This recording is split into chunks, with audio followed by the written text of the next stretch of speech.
Shalom. Semua baik. Salah satu pengharapan lain yang sangat berharga di dalam Yesus adalah waktu kita diperkenankan oleh Beliau untuk selalu hidup bersama dengan Tuhan Yesus. Kita akan bersama Tuhan Yesus di dunia sampai di sorga kelak. Yesus tidak mau meninggalkan kita. Itu prinsip ilahinya. Taman Eden dicipta supaya ia boleh bersama-sama dengan manusia ciptaannya. Lihat benang merahnya. Taman Eden rusak oleh dosa. Diciptalah sebuah bangsa yang bernama Israel, supaya ia boleh juga selalu bersama dengan umatnya. Israel menolaknya. Maka dia cipta sebuah gereja di hari Pentakosta, supaya ia selalu bersama dengan gerejanya. Kebersamaan dengan Kristus oleh gereja tidak bisa kekal. Terbatas seperti kita mengalami sekarang. Tuhan Yesus tidak kehabisan ide. Dia sediakan sorga supaya kita boleh bersama Dia selama-lamanya tanpa dibatasi oleh apapun. Itulah hakikat kasih Kristus. Beliau ingin selalu bersama dengan kita. Keinginan hidup bersama Yesus tidak hanya muncul dari keinginan kita. Allah Bapa lebih dahulu punya kerinduan itu. Itulah sebabnya sakit hati yang paling selalu melukai Kristus adalah saat umatnya meninggalkannya, saat umatnya menjauhi Dia, saat umatnya menganggap tidak terlalu penting untuk mendekat kepada Tuhan. Tuhan mau kita selalu dekat dengan Beliau. Sampai namanya disebut Immanuel. Allah beserta dengan kita. Tidak ada untung jauh dari Tuhan. Tidak ada untung untuk menyederhanakan kebersamaan kita dengan Kristus. Bersama dengan Kristus kita bahagia. Bersama dengan Kristus kita akan melihat hari esok penuh dengan harapan. Harapan di dalam Yesus adalah diberikan kita kesempatan untuk selalu hidup bersama Tuhan. Mari lihat beberapa ayat ini. Di Roma 15:33 dikatakan Paulus, Allah sumber damai sejahtera menyertai kamu sekalian. Amin. Allah sumber damai sejahtera. Tidak ada sumber damai sejahtera di dunia. Damai sejahtera sejati itu hanya milik mereka yang ada dalam Kristus. Kristus mau kita penuh damai sejahtera. Matius 28:20 dan ajarlah mereka melakukan segala sesuatu yang telah kuperintahkan kepadamu. Dan ketahuilah, aku menyertai kamu senantiasa. Senantiasa, bukan saja waktu-waktu tertentu, senantiasa sampai kepada akhir zaman. Katakan, syukur Tuhan, penyertaan-Mu membuat aku bisa hidup tenang. Penyertaan-Mu membuat aku hidup damai. Penyertaan-Mu aku bisa memutuskan keputusan-keputusan baik dalam hidup ini. Mazmur 16 ayat 8. Aku senantiasa memandang kepada Tuhan, karena Ia berdiri di sebelah kananku, aku tidak goyah. Amin. Tuhan selalu ada di sebelah kanan kita. Mata tidak bisa melihat betul.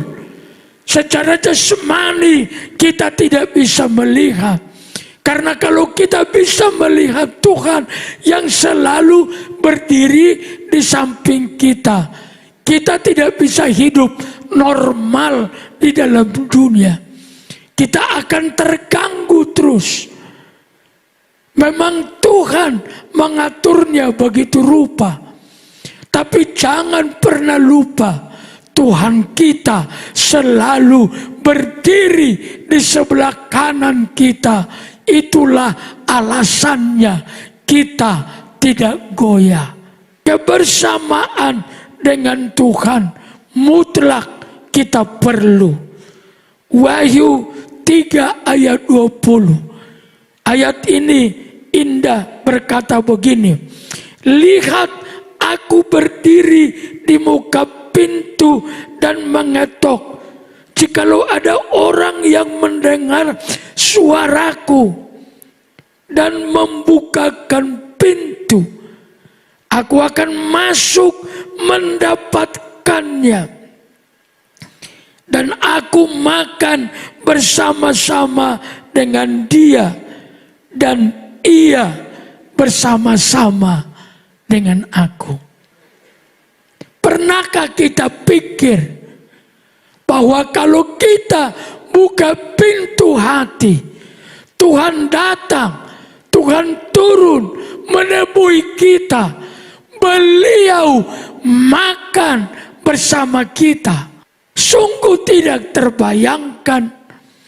Tapi itulah hatinya Tuhan. Dia suka datang dan makan bersama-sama dengan kita. Dan kita bersama-sama dengan dia. Masa-masa ini, anak-anak modern mengenal istilah quality time. Pergi bersama keluarga, makan bersama. Pergi bersama keluarga, rekreasi bersama. Dan itu sangat disukai para orang tua, betul? Kalau anak mengajak kita untuk acara-acara seperti itu lebih membahagiakan. Dan faktanya, rupanya bukan saja kita suka itu. Kristus juga suka quality time dengan kita. Kristus akan datang makan bersama kita. Saya baca satu ayat lagi menggenapi bagian pertama ini. Yohanes 14 ayat 3. Kalau sudah ditayangkan, kita baca bersama-sama. 1, 2, 3. Sesudah aku pergi menyediakan tempat untuk kalian, aku akan kembali dan menjemput kalian, supaya di mana aku berada, di situ juga kalian berada. Amin. Tuhan tidak mau kita lama-lama menderita di dunia. Dunia ini adalah dunia penderitaan setelah jatuh ke dalam dosa. Dunia ini menjadi dunia berpeluh setelah manusia jatuh dalam dosa. Maka dikatakan engkau akan berpeluh mencari rezekimu setiap hari. Kita harus bekerja, sebab yang tidak bekerja tidak boleh dikasih makan. Silakan bekerja. Saya mendoakan pekerjaan Bapak Ibu Saudara setiap hari harus berhasil, haruslah sukses. Silakan, Tuhan menjanjikan berkat-Nya. Abraham dijadikannya orang paling kaya pada zamannya. Ayub adalah orang paling kaya pada zamannya. Ishak menabur menuai 100 kali lipat. Itu artinya Tuhan mau memberkati kita juga secara jasmani. Tapi lebih daripada itu, kebersamaan dengan Yesus lebih utama, lebih indah dari segala-galanya. Kalau kita bersama Yesus setiap hari, maka surga akan turun bersama kita setiap waktu. Saudara-saudara, pengalaman-pengalaman apa yang dapat kita alami kalau kita bersama-sama dengan Kristus? Yohanes 15 akan menjelaskan ini dengan baik. Saya baca ayat 1 Yohanes 15. Akulah pokok anggur yang benar dan Bapakkulah pengusahanya. Setiap ranting padaku yang tidak berbuah dipotongnya, dan setiap ranting yang berbuah dibersihkannya supaya ia lebih banyak berbuah. Ayat ini menegaskan hanya dengan hidup bersama Kristus kita memiliki hidup yang dimiliki oleh Kristus itu sendiri. Saya diingatkan Tuhan tentang ayat Alkitab yang berkata, setiap makhluk hidup ada pada darahnya. Itulah sebabnya Alkitab melarang orang percaya, umat Tuhan, jangan makan darah. Kalau darah itu nyawa, kata Alkitab, bukankah darah yang ditumpahkan Kristus di Golgota? Darahnya, nyawanya dicurahkan, lalu diselamatkannya kita. Bapak Ibu yang saya cinta, terlalu mahal anugerah Tuhan. Jangan sia-siakan. Gunakan kesempatan untuk selalu dekat dengan Tuhan. Yang kedua, Yohanes 15 ayat 3. Kamu memang sudah bersih karena firman yang telah kukatakan kepadamu. Tinggallah di dalam aku dan aku di dalam kamu. Sama seperti ranting tidak dapat berbuah dari dirinya sendiri kalau ia tidak tinggal pada pokok anggur, demikian juga kamu tidak berbuah jikalau kamu tidak tinggal di dalam aku. Hanya karena kita tinggal bersama Kristus, hidup bersama Kristus, kita dapat berbuah baik seperti yang dikehendaki Kristus. Yang ketiga di ayat 5, akulah pokok anggur dan kamulah ranting-rantingnya. Barang siapa tinggal di dalam aku dan aku di dalam dia, ia berbuah banyak, sebab di luar aku kamu tidak dapat berbuat apa-apa. Barang siapa tidak tinggal di dalam aku, ia dibuang keluar seperti ranting dan menjadi kering, kemudian dikumpulkan orang dan dicampakkan ke dalam api lalu dibakar. Ayat ini menegaskan dengan tinggal di dalam Kristus kita diberikan kemampuan, kekuatan untuk berbuat banyak yang baik, yang menghasilkan perkara-perkara yang mulia. Kekuatan kita bukan di suplemen, itu menolong jasmani kita, tapi kekuatan kita ada di dalam rohnya Tuhan.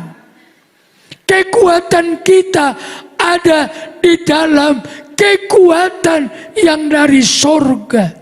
Saudara-saudara yang sibuk dan sangat sibuk bekerja, teruskan pekerjaanmu. Tetapi jangan lupa baca Alkitab. Kapan bacanya? Baca sesudah bangun pagi. Mungkin tidak sempat 5 pasal, bacalah 1 pasal sebentar. Pasti sempat kalau cuman 1 pasal. 1 pasal tidak perlu 5 menit. Makan siang 1 pasal, ditemani kopi, silakan. Yang terakhir jemaat Tuhan di ayat 8. Dalam hal inilah Bapakku dipermuliakan, yaitu jikalau kamu berbuah banyak, dan dengan demikian kamu adalah murid-muridku. Kita hidup di dalam Tuhan, nama Tuhan dipermuliakan. Tinggallah bersama Tuhan. Jangan tinggalkan Tuhan. Buru Tuhan. Amin. Kejar Tuhan. Jangan bilang seperti aku bilang. Jangan tinggalkan aku. Aku tidak mau lepaskan Tuhan sebelum Tuhan memberkati aku. Maka Tuhan bilang, namamu bukan lagi si A, tapi ini.